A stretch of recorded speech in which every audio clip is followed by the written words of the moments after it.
Welcome to the Lydian world, the blockchain game where you can earn, learn, and have fun.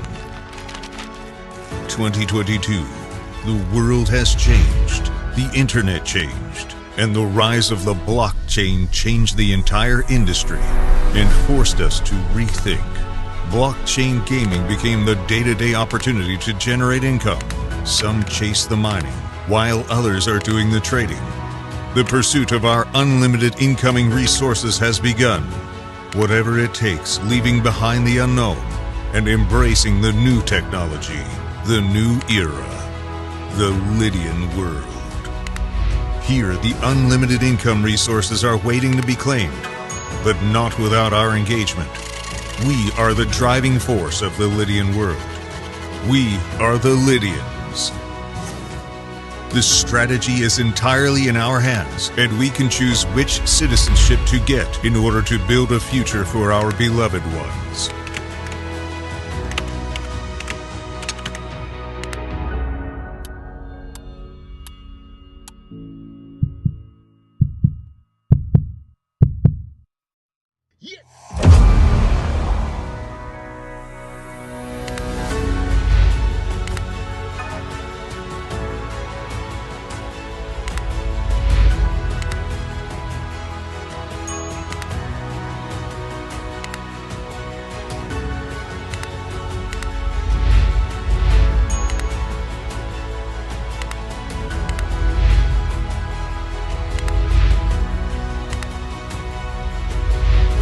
Passionate about mining or in need of a crypto-friendly credit card, a highly active trader who needs extra guidance, a developer who wants to promote his project,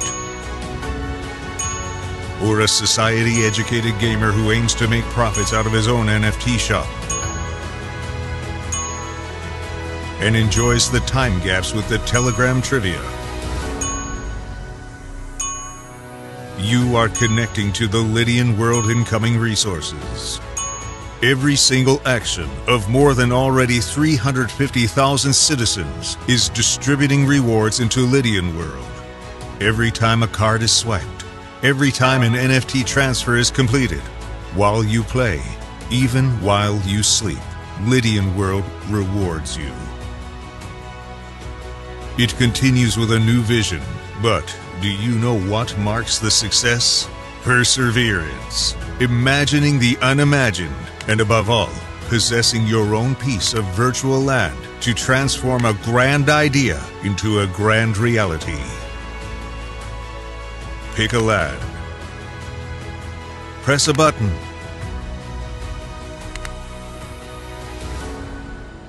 Up you go. Behold your decentralized property, built to stand the test of time. Open your own business and share it with the others. From outwards to the city center area, until zone by zone, the city is taken over by its citizens. Multiple digital businesses rise alongside. A new era of luxury, shopping arcades, medical offices.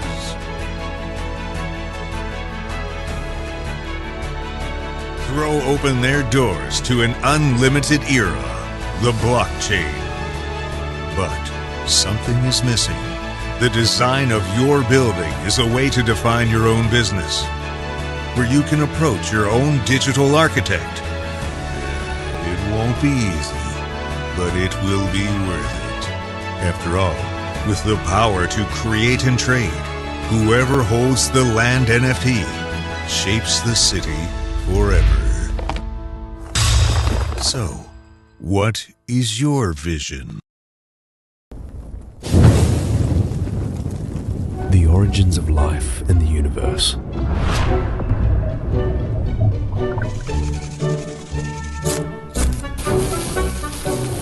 First stages in human evolution. First simple technologies that started making our life easier.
glad to introduce our multi-ecosystem. Here, the rewards are generated thanks to the fees applied to each service or product behind an income resource such as staking pools, credit card swipe commissions, mining fields, assisted trading, non-fungible tokens marketplace, interactive airdrops, mainnet masternodes, trivia games, etc.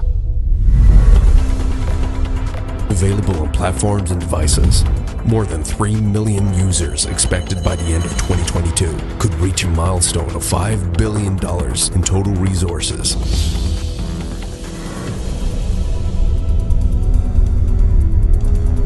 Lydian World, the place where you can explore, earn, and have fun.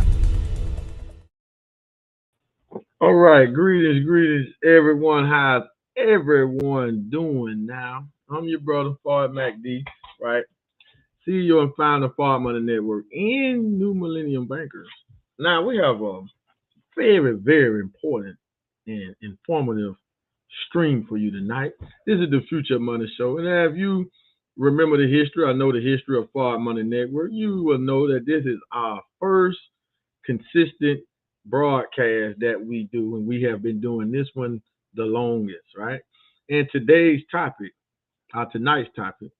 and this is a special time too as well. We usually do these streams at 11 o'clock. And this is for educational purposes, dealing with the future of money, because this is a topic that we feel like should be had more often. So we took it upon ourselves, FardMoney Network, to create a whole show about it. Well, we talk about this every Saturday, usually at 10 o'clock Eastern Standard Time, but we did it at 11 because I really wanted more people on the West Coast to be available to watch it tonight, because this topic is very serious. Why? Because there's a lot of confusion going around about central banks' digital currencies and cryptocurrencies. Are they different or are they the same? Well, we're going to get into that tonight. So if you haven't subscribed to our YouTube channel, make sure you go subscribe to our YouTube channel, FardMoney Network, and also our other brand network, New Millennium Bankers, so you can learn all about Lydian World, what you see behind me in the video that you saw, and learn all about Gold Standard Bank. You want to go to New Millennium Bankers YouTube channel for that, but you can follow us on all social media platforms, Instagram, Facebook, Twitter, in YouTube, FardMoney Network and New Millennium Bankers. You can go and follow us there. Now, we're going to get into this. But before we get into this, we're talking about the future of money, so we got to talk about real money first, all right? Because gold got FardMoney Network started. We built FardMoney Network, and we got FardMoney Network started with gold. So we're going to always stick to our root, and we always know that this is money. So let's just take a look at the price of gold when the market closed. The price of 1 ounce of gold is $1,870.90. That is up 22.92%. This is gold. Back in 1930 or 33, when the dollar got taken off the gold standard, you could have got an ounce of gold for about $35. All right. So gold is money. Just pay attention to gold. Stay close to gold. Gold is insurance. All right. It's not designed to make you cash rich. It is insurance. It's designed to make you wealthy over a long period of time. And it is real money. Gold will always be accepted. All right. Then we're going to go and take a look at the cryptocurrency market and see what it's doing, because we also in cryptocurrency as well. Now, it was cryptocurrency that led me to gold in a system in network marketing. So let's take a look. Well, let's take a look over here at CoinMarketCap. They got over 19,000 cryptocurrencies listed. Is that too many cryptocurrencies? Could be. All right. I think we need that many. All right. Market cap is at $1.1 trillion. The 24-hour volume of cryptocurrency is over $75.7 billion. Wow, that's a lot of money going into that. Then we have Bitcoin still dominating at 47%. But let's take a look at Bitcoin and see what is Bitcoin doing on the market. Well, Bitcoin is down at $27,520.72. Ain't that something too to say that it's down and it still costs $27,000? That's something there. So in the last 24 hours, Bitcoin is down 6%. In the last 7 days, Bitcoin is down 7.55%.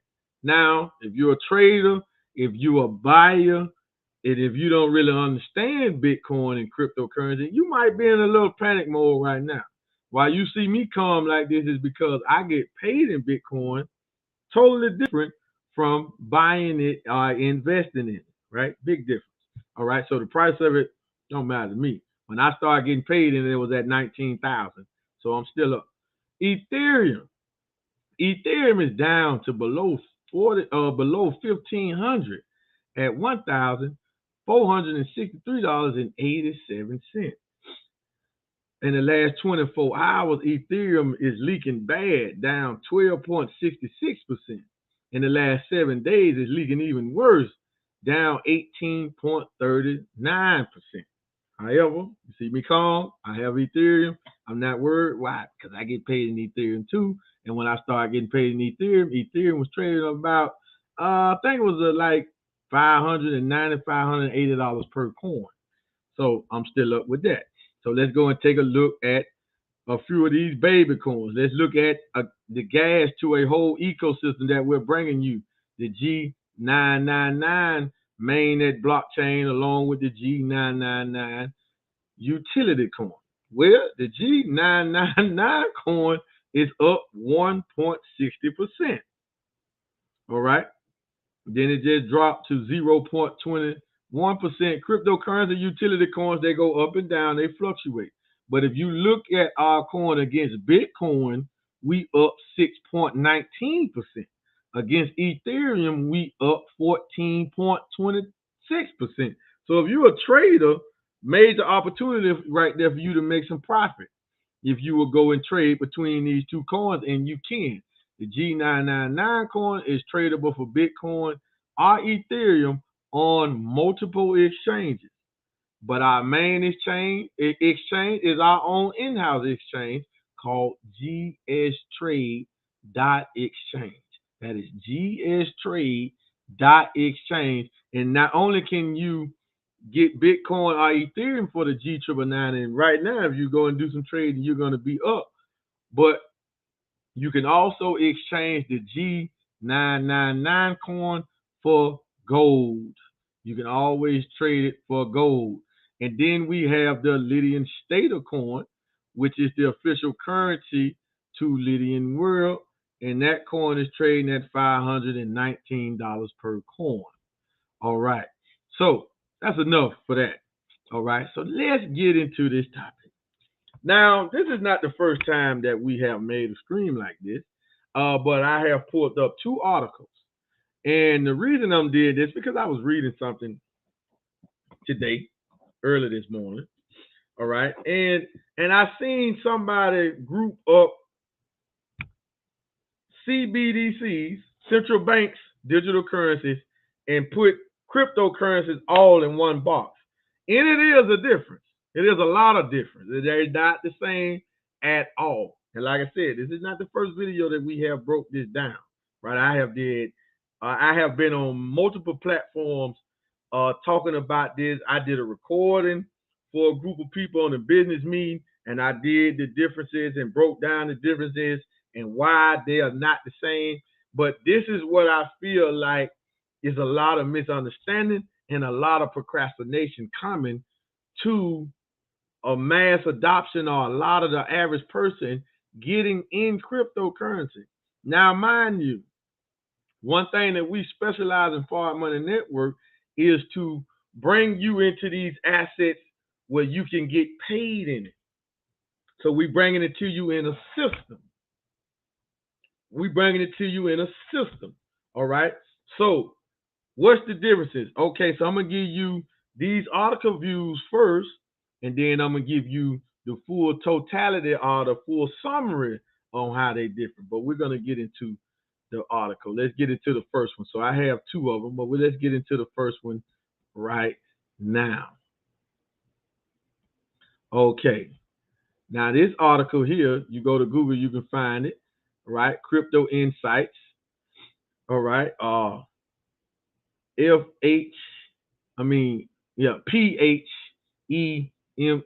I guess that's Famex, something like that. All right. This is this platform. Now let's talk about it.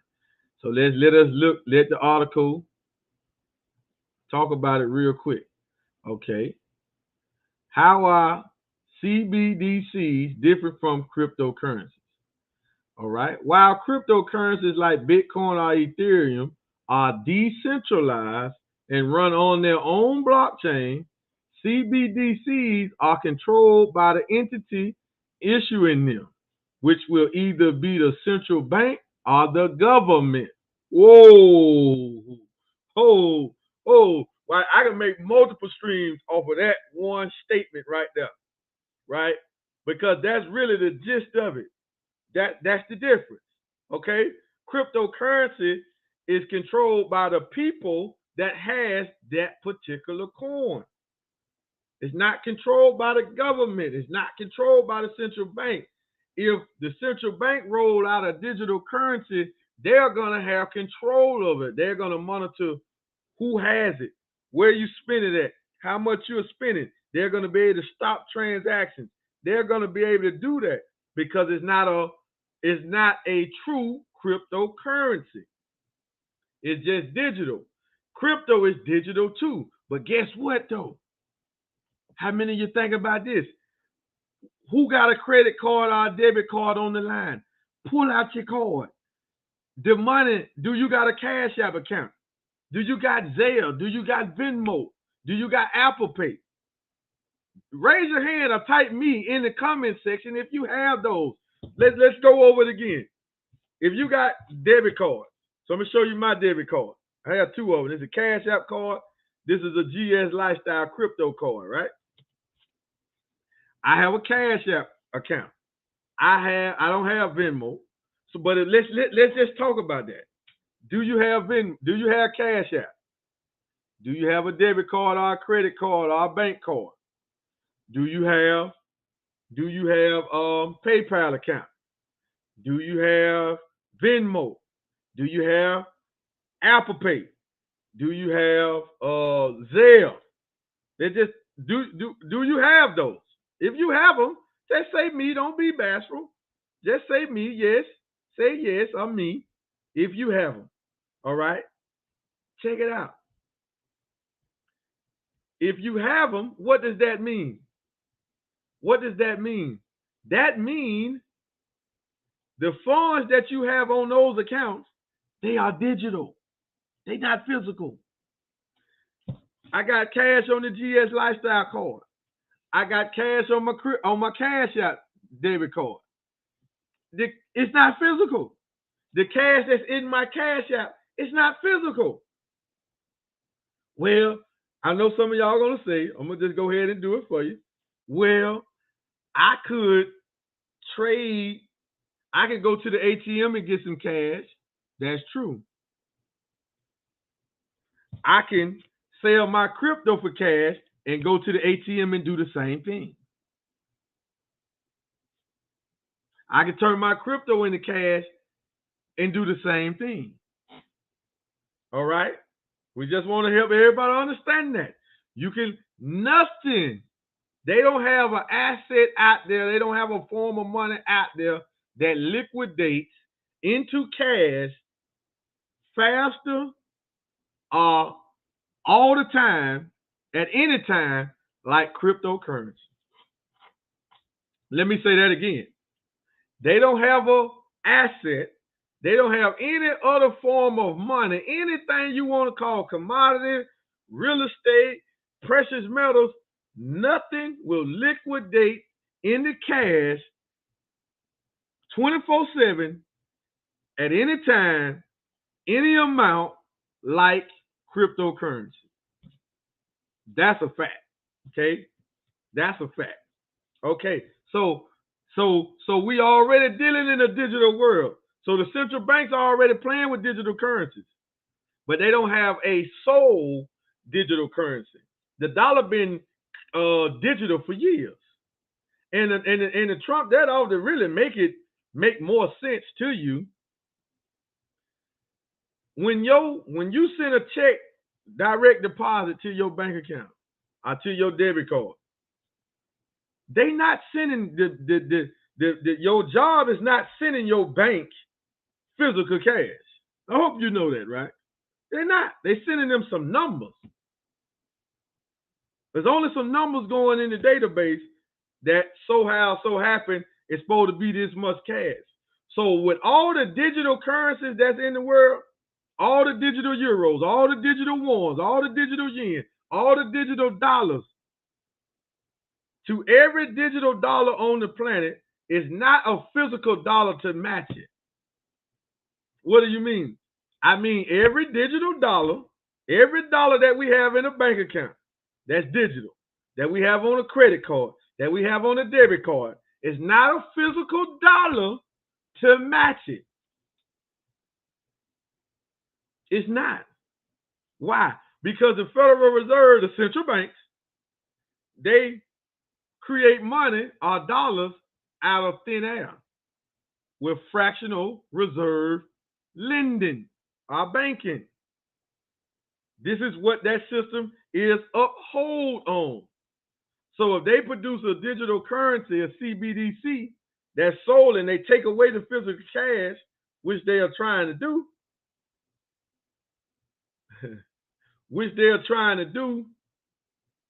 they will always be able to produce more of the digital currencies. So if they inflated the physical market of cash, you think they're not going to inflate digital currencies? Oh yeah, they're going to inflate it. But they're just going to be able to monitor it and be able to stop everything at the push of a button. Because if I got cash, they really can't stop me from where I'm going to spend it at. Right? They really can't stop me from sending it over here or taking it over here. Right? Even though I can get jammed up though. So that's deep though. Let's go over that again though. Man, this is good though. This is good stuff. All right? It's always fun to learn stuff.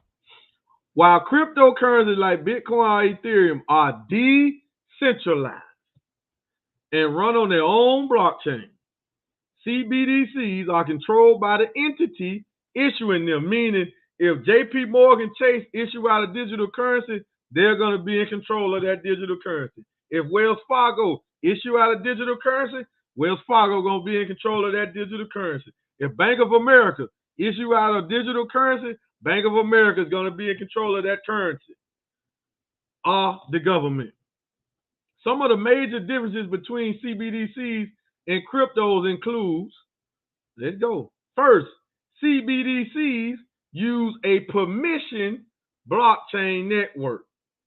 A permission. While cryptocurrencies use a permissionless one.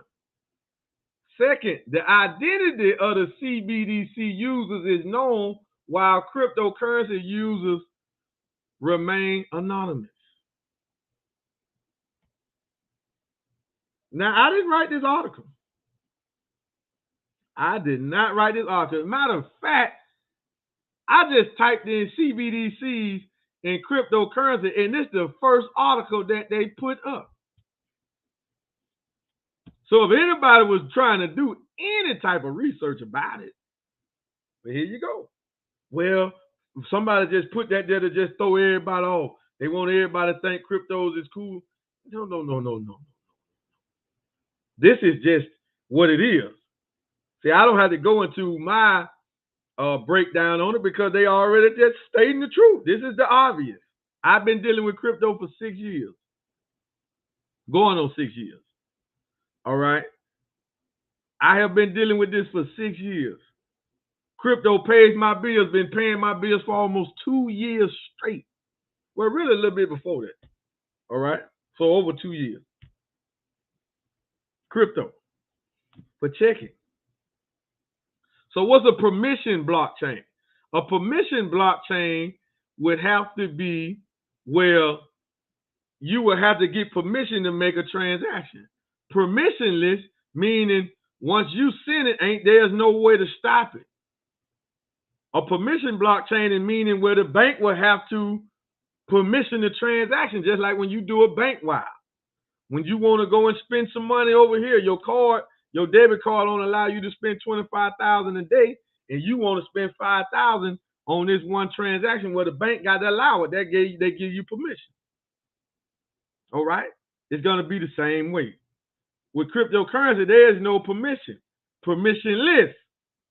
I want to send you $1 billion worth of cryptocurrency right now at my calling. Me putting in the private key, I'm approving the transaction. It's permissionless. The user is from wallet to wallet, peer to peer. There's nobody in the middle. See, that's what crypto does. It blocks out the middleman. With a CBDC, the bank or the government is going to be the middleman. Okay?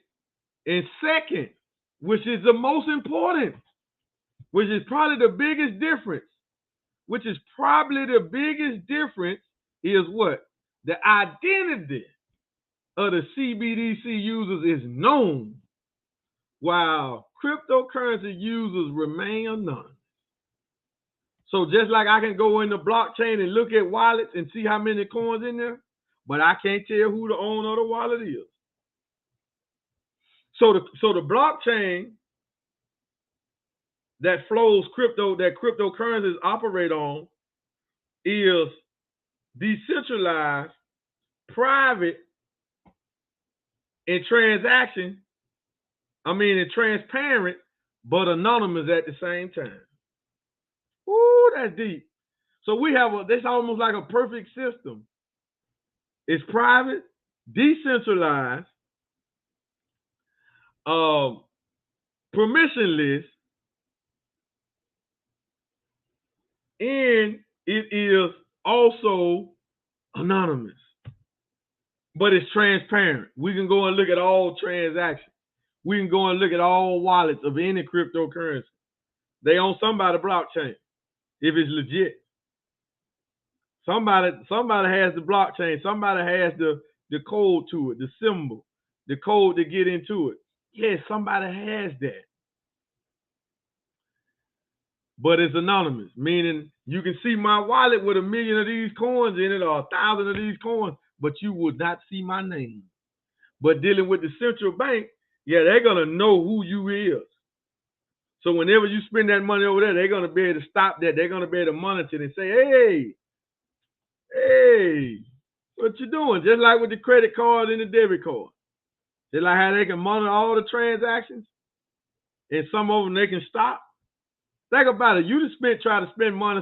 Matter of fact, a lot of the bank cards that we have, they call it a fraud alert. Man, y'all think that's really a fraud alert?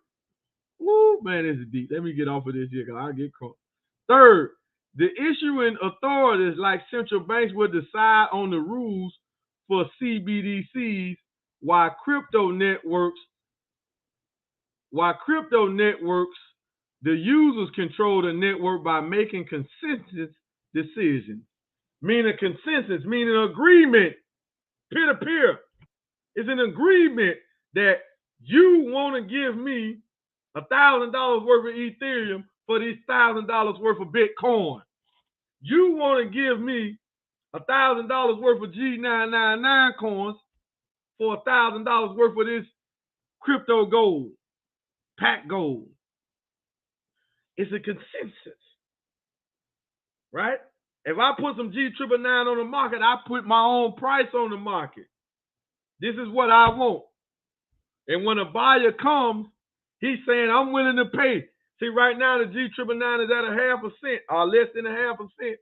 I might take mine and put it on the trade at 2 cents. And somebody comes along and say, I will pay 2 cents for the G999. It's a consensus. It's an agreement. Ooh, this is deep. We didn't go get to the next argument. Woo, woo. Fourth, at the moment, CBDCs can only be used for payments, transactions, and other wholesale activities, while cryptocurrencies can be used as payments as well as speculative investment assets. Woo! So it's better to have crypto because the CBDC don't even have the potential to go up and bring you more money. Ooh, that is deep. Man, this is a good article here. Ooh, right? But cryptocurrency can be a speculative asset, meaning what? Meaning you can get the G999 tonight for 4/10 of a penny, and the G999 can go up to a penny, and you double your money in an hour, in 2 minutes, in a minute, in 2 hours, in a day. Oh my goodness. So it can make you rich. This is some good stuff here, man. Y'all ain't liking this? What are some advantages of using CBDCs? Oh, here we go. Central bank digital currencies have many advantages, and actually many countries today are already using digital money in their daily lives without necessarily realizing it. Remember, I just proved that point, right? I just proved that, right? Remember, we already doing it. According to the IMF, International Monetary Fund, another partner, our minion of the Federal Reserve. Best believe that they control the IMF. CBDCs are most cost efficient than physical cash as they have lower transaction costs. They can promote financial inclusion, which means those who are unbanked can get easier and safer access to money on their phone. They can compete with private companies that need incentives to meet transparency standards and limit illicit activity, and they can help monetary policies flow more quickly and seamlessly. Seamlessness. All right. Illicit activity. See, pay attention to the language now. Pay attention to the language. Okay. Okay, so we're gonna go to the reading to explore virtual currency. Of course, a big part of this. All right, we're gonna go to the next article. But that was good though. All right. So you can go to Google and type that in. CBDCs versus cryptocurrencies. All right. Let's go to the next article. This is some good stuff. Let's get some more people on here. Y'all ain't excited? Man, this is good. Right? This is good, right? Ooh, this is good. Let's see what the next article say. We're gonna go to another person. We're gonna give you two before I even make any claim. I'm just going. I don't even have this. This stuff is so good and clear. So here's Bitcoin. My bad. Blockchain Council. What is the difference between blockchain-based CBDCs and cryptocurrency? As the cryptocurrency sector develops, both cryptocurrency and CBDCs have attracted the interest of popular audience. However, despite their common positions as digital assets, there are some significant distinctions in issuing and managing them. Before delving into CBDCs versus cryptocurrency, we first understand the two concepts. Central bank digital currency. An overview. The central bank digital currency, similar to cryptocurrencies like Bitcoin, are digital tokens issued by a central bank. They are linked to the value of the fiat currency of that country. That's what's in your wallet. CBDCs are developing in several nations, and some have already integrated them into their monetary system. Because so many nations are looking into how to make the switch to digital currency, it's critical to grasp what they are and what they signify for society. CBDCs functioning. A country government issues its own currency, known as fiat money. Banknotes and coins were used as a medium of exchange and trade goods and services. However, thanks to technology improvements, governments and financial institutions have been able to migrate from actual fiat money to a credit-based fiat paradigm in which holdings and operations are digitally recorded, and is also making cryptocurrency trading simple and reliable. Although physical cash is still traded and acknowledged, its use has declined significantly in several wealthy countries. Furthermore, the COVID-19 pandemic has hastened the move to digital payment systems. The emerging development of cryptocurrency and blockchain technology has increased interest in cashless societies and digital currency. As a result, governments and central banks throughout the world are considering the use of government-backed digital currencies. These currencies, like fiat money, would have the full trust and support of the government that issued them if and when they were adopted. Objectives of CBDC. Many countries lack access to banking service. More than 5% of families, almost 7 million, do not utilize banks in the United States alone. Y'all heard that?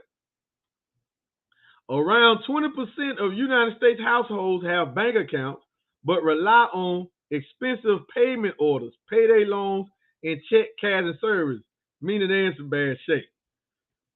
CBDC's primary purpose is to provide privacy, transferability, ease, accessibility, and financial security to companies and consumers.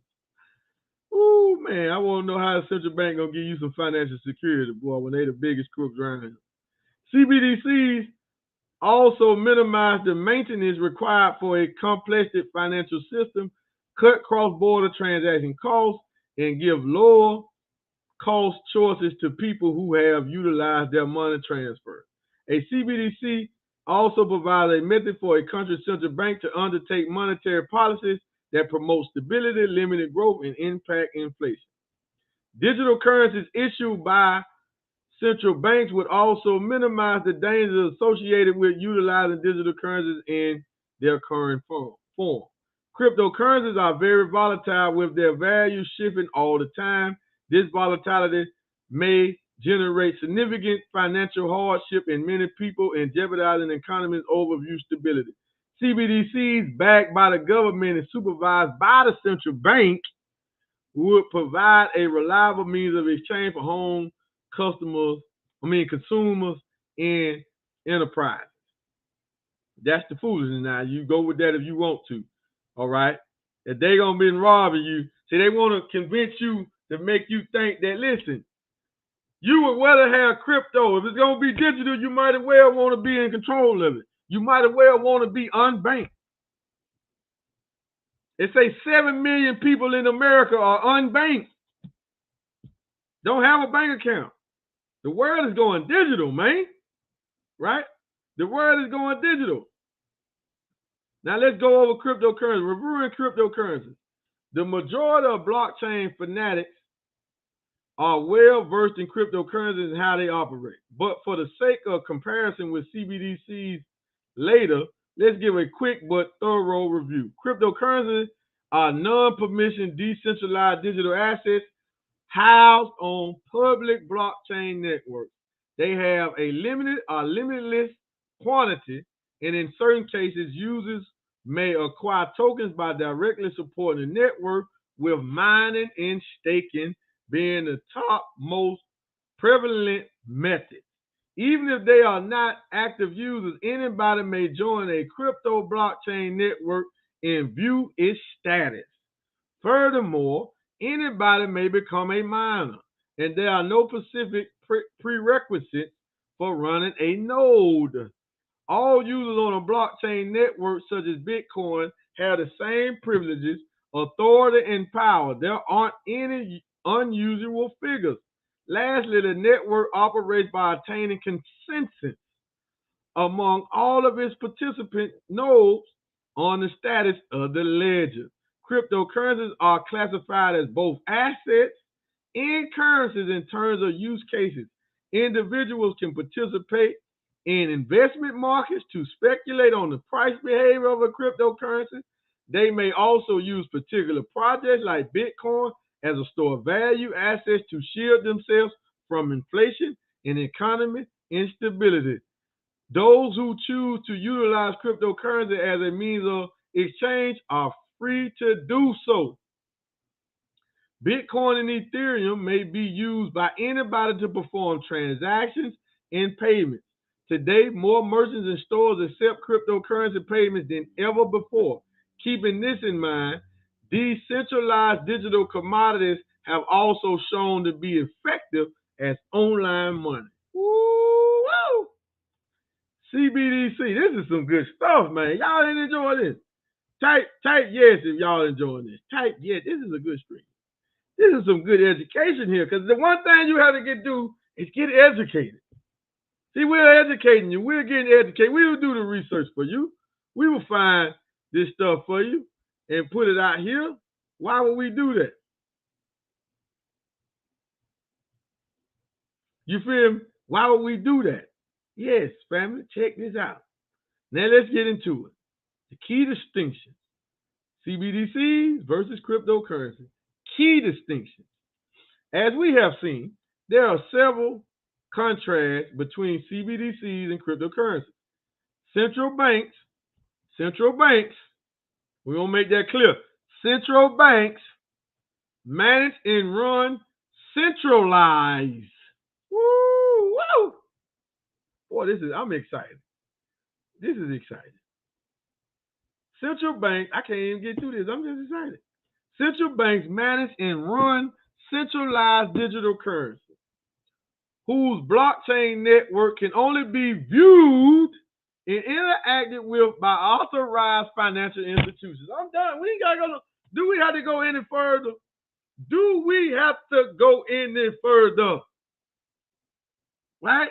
See, we're gonna bust up all of this misunderstanding, all of this people running around thinking they know something, where they're confusing the two. Cryptocurrencies and central bank digital currencies are not the same at all. The only similarity that they have is that they are both digital. Other than that, they are not the same. So when you talk about cryptocurrency, make sure you understand the differences. A digital currency is anything digital. We already using digital currencies now. Every day you spend money with a debit card, you're using a digital currency. So you might as well get into crypto because there's more benefits. Now let's go. Central banks, I'm going to read that one again because that was deep. Central banks manage and run centralized digital currencies whose blockchain network can only be viewed and interacted with by authorized financial institutions.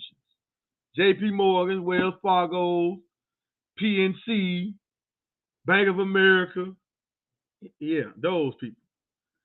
CBDCs may only be used to make payments in any type of holding or investing activity is strictly prohibited. Hold up. So they say any type of holding. That means then they don't want you to hold them. They want you to spend them. I invest and you can't even invest in them. The activity is strictly prohibited. There is no restriction on the usage due to the unavailability of a centralized authority. Hold on, what? There is no restriction on the usage due to the unavailability of a centralized authority. Furthermore, its supply has historically been restricted and cannot be altered without the approval of a majority of users. To make things clearer, let's compare cryptocurrency to CBDCs. Type of blockchain. CBDCs operate on authorized private blockchains, whereas cryptocurrencies operate on permissionless public blockchains. The former is centralized, whereas the latter is not. Anonymous is a benefit for cryptocurrency users. CBDC customers identifiers will be linked to an existing bank account as well as a similar quantity of personal information. Decentralization. A central bank determines the regulations for CBDC networks. The authority in crypto network is given to the user base, which make choices through consensus. Use cases. CBDCs can only be used for payments and other monetary transactions. Cryptocurrencies may be used for both speculation and payment. So you can make money off holding your crypto. You can't make a dime off of holding a CBDC? Scalability. CBDCs can theoretically scale better than cryptocurrency since they function on permission networks similar to databases. We haven't had a chance to test if that's possible yet because no CBDC has yet to launch. So stop running around talking about these cryptocurrencies are controlled by the government. There's proof right here that they're not. They say they didn't even launch a CBDC yet. My goodness. This is deep. Can they coincide? Indeed, a number of countries have made significant efforts to regulate and institutionalize cryptocurrency. However, as central banks move closer to introducing their own digital currency, there's a clear pattern of rules growing increasingly stagnant. The debate about CBDC versus cryptocurrency goes well beyond basic performance. Indeed, you should consider whether both sorts of digital currency can coexist. This is evident in the instance of the Reserve Bank of India. This major central bank advocates for a statewide crypto ban while collaborating with the government to create legislation that will provide legal backing for the creation of a digital rupee. Banks may simply argue against decentralized currencies with the same old arguments. If we continue in this manner, nothing will be able to halt the anti-crypto propaganda machine. And if people fall for it, as they have in the past, the existence of cryptocurrency will be jeopardized. We will be able to put a stop to it. Will we be able to put a stop to it, or will TPTB rule supreme? Conclusion. In the case of CBD versus cryptocurrency, there is no compelling reason for backing central bank digital currencies. On the plus side, they will pave the path for further digital asset adoption. However, it may come at the expense of traditional cryptocurrencies being subject to stringent regulations, if not outright prohibitions.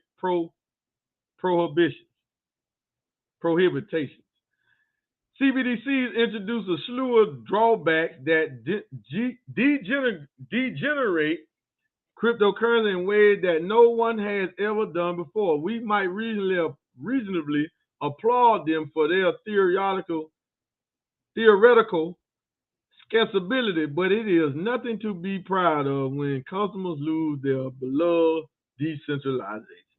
If you are a rookie in the crypto realm with the unclear vision of the crypto concept, then you can always seek expert guidance. However, if you wish to create self-awareness and sell in the field, then you can, okay. All right, man, that was good. Did y'all like this? This is good.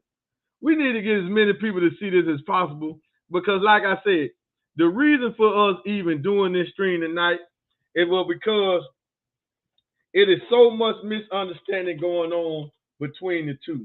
And it is so much hate that is pushed by the central banks, pushed by the international bankers about crypto because they don't control it. So the hate is coming from them. So anybody that is repeating what the international bankers is putting out about cryptocurrency without being very versed, studied in the technology, without understanding decentralization banking and centralized banking, you should not make any mention about cryptocurrencies being a scam or being ran by the government.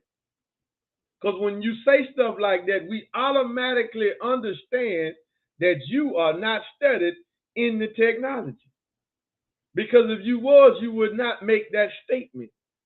Cryptocurrencies are nothing like a central bank because no one entity or no one person controls any cryptocurrency. They are controlled by the holders of the cryptocurrency. And we have the ability, because of the demand of a cryptocurrency, because every cryptocurrency that I know of has a certain amount. Has a certain amount. Like Bitcoin. Bitcoin only has like 18 million coins in circulation right now, and it'll never be over 21 million. Very low number. That's what makes Bitcoin so valuable right now. Now, all of this stuff is tied to dollars. What's going to happen when the dollar falls? They're probably going to try to force us, like my brother Garvin said, force everybody to get a CBDC when physical cash becomes obsolete. However, I feel like cryptocurrency will be too strong, too accepted by the mass of the people, too accepted by governments, because we got two governments already right now have already made Bitcoin a legal tender. El Salvador and the Central African Republic, right? So more countries are going to follow suit. And as more countries follow suit, the more of a brighter future cryptocurrencies will have, because nobody wants that digital central bank currency. Why? Because they're going to continue to rule. They're going to continue to rape the resources of the people, the resources of the third world countries, and they're going to continue to support dictators, create wars. They're going to continue to be able to tax the citizens. But with crypto is bringing in a perfect currency to give us, the citizens, back our power. Because as long as we play centralized banking, we have no power over our money. As long as we play centralized banking. Why do you think people like Robert Kiyosaki bought a lot of crypto and really don't even understand it? Why do you think Michael Saylor, Elon Musk put billions of dollars into Bitcoin? Now, this man is wise enough to make billions. Pretty sure he know more about money than you. All right? Man made billions. Man took more than half of his company's portfolio and put it into Bitcoin.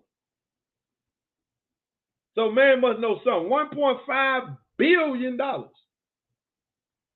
This is what he put into. After doing the research and everything, he did this. This is Michael Saylor. You can go Google him. He's one of the biggest crypto holders, and MicroStrategy is one of the biggest corporate crypto holders in the world. In the world. So you can listen at him break it down, right? But you need to get advice from these people. You need to listen at these type of people, right? If we're not sufficient for you. Now, I haven't made $1 billion off of it yet. However, that might soon change within the next couple of years. Why? Because that's what it's about with me. There's only two reasons I deal with crypto. For one, it's decentralized. I'm in control. Love that. For two, it has the potential to make me richer every day. So once we found a system that will pay us in cryptocurrencies, multiple different cryptocurrencies, we all in. We all in. So we found that system. And me and us, in our humble opinion, strong opinion, but it's humble. I'm humble with it. We feel like the next big thing, we sitting on it, and it's right here. The Lydian world. The G999 blockchain in the Lydian world metaverse. We sitting on the next big thing. Because we're bringing a regulated environment. We're bringing compliance with regulations. But we're going to always strive to make sure that we're decentralized. The minute Gold Standard Bank changed its decentralization and start working too close with governments, the minute you will see FardMoney Network leave. However,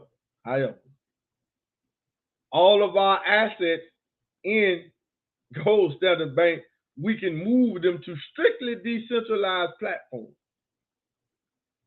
So we really don't have to leave it. All of my NFTs, all of my coins that I have, I can move them out of decentralized. I can move them from where they at to strictly accounts or wallets where I will only have access to them.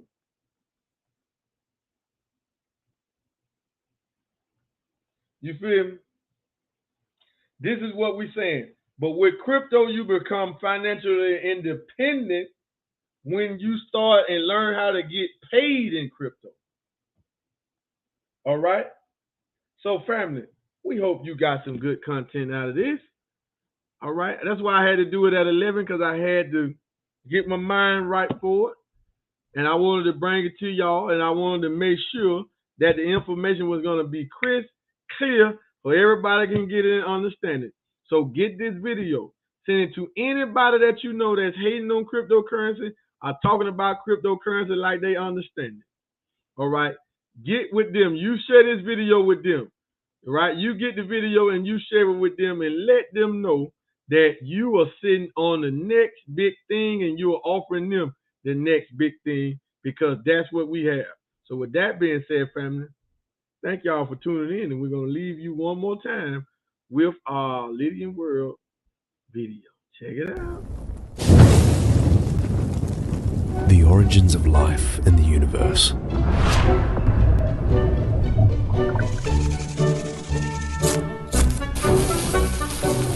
First stages in human evolution. First simple technologies that started making our life easier.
Welcome to Lydian World. We are glad to introduce our multi-ecosystem. Here, the rewards are generated thanks to the fees applied to each service or product behind an income resource such as staking pools, credit card swipe commissions, mining fields, assisted trading, non-fungible tokens marketplace, interactive airdrops, mainnet masternodes, trivia games, etc. Available on platforms and devices. More than 3 million users expected by the end of 2022 could reach a milestone of $5 billion in total resources.